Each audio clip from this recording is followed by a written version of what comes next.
कल जुमे की नमाज के बाद यूपी समेत मुल्क की 14 रियासतों में एहतजाज। नुपुर शर्मा की गिरफ्तारी को लेकर किया गया एहतजाज। यूपी में अब तक 136 गिरफ्तार।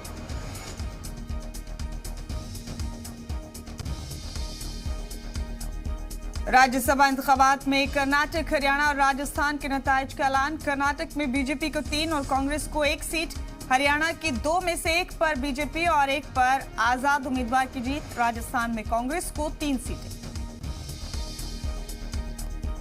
नेशनल हेराल्ड केस में ईडी ने कांग्रेस अध्यक्ष सोनिया गांधी को भेजा दूसरा समन। 23 जून तक पेश होने के अहकाम। 13 जून को राहुल गांधी की पेशी।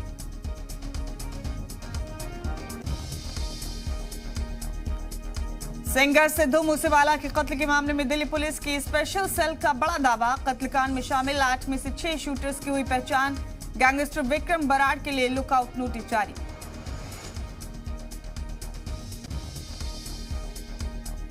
जम्मू कश्मीर के कुलगाम में दहशतगर्दों और फौज के बीच एनकाउंटर। पुलिस और हिफाजती दस्तों ने इलाके को घेरा।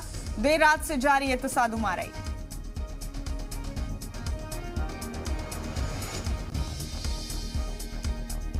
रूस यूक्रेन जंग का आज 108वां दिन। जेलेंस्की की यूरोपियन यूनियन से यूक्रेन को जल्द शामिल करने की मांग। बैनुल अक़वामी पाबंदियों के जवाब में पुतिन ने ज़ेड बर्गर के नाम से शुरू की अपनी राष्ट्रवादी फूड चेन।